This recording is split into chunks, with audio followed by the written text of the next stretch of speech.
awaken ancient blood memories and revitalize with this ancient supplement. In this series, I'll be outlining ancient medicine and supplements Big Pharma doesn't want you to know about. Today, we're talking about Shilajit. Shilajit Is basically an ancient multivitamin from the Himalayan mountains. Shilajit is formed when cactus and plant matter decay in this region. That decaying material is then combined with the soil, absorbing some of the nutrients and mixing with the rainwater. That water and mixture flows into caves and crevices, and it forms over time a thick, dense, rock-like substance. It is then collected and purified, and this final product is a hard, tar-like substance.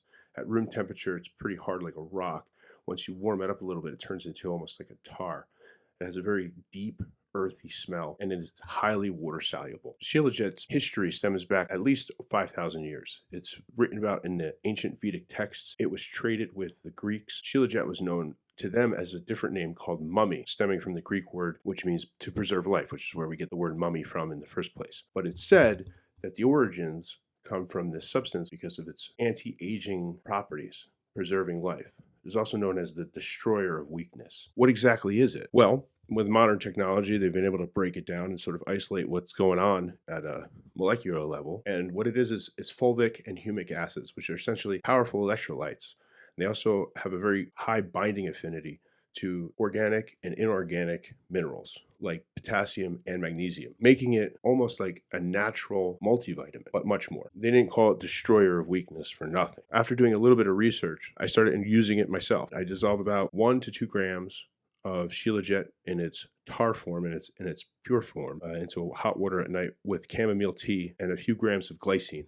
I'll do another video on the effects of glycine dreams. If you want to increase your HGH output, glycine, but that's another topic. The problem with Shilajit is that it's often fake. You have to be really careful where you source it from. It's pretty expensive, but I've been using it, and now I'm not going to lie and say that I've had some overwhelming effect that you can tell, but I believe that Shilajit has a place in the modern stack, whether you're a weightlifter or a lifestyle person, somebody who's physically active, wants to increase vitality, hormone production, just somebody who's concerned about general health. If you have a difficult time sourcing it, I carry a product in my store, Underground Nutrition, called Sauce. This is made by a very reputable company, Nutrabio. It's the only product in my stores, the only product I've ever seen that carries Shilajit in a very high quality form. Nutrabio is a very good company, transparent labels. You can visit their facilities, FDA inspected. So if they say something's on the label, you can rest assured that it's legit. If you're looking for a good testosterone booster, because this has a few other things in it that you should be taking for testosterone support, like boron, ashwagandha, longjack,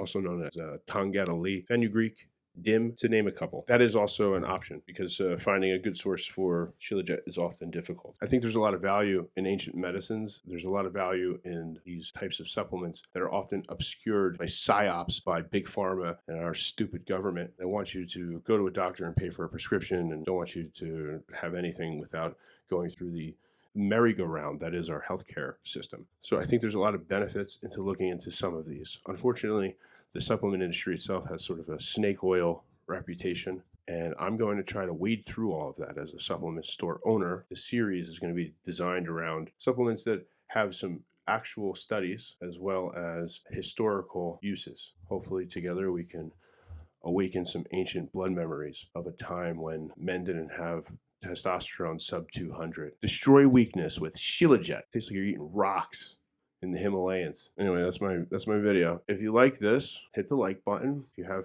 suggestions for esoteric supplements that Big Pharma doesn't want you to know about, please leave a comment. The next one I'm going to do is glycine dreams, because if you're not taking glycine, if you're not taking 3 grams of glycine before bed, experiencing 60% growth hormone production, as well as some of the most intense, vivid dreams you've ever had, and a restful sleep, you don't know what you're missing.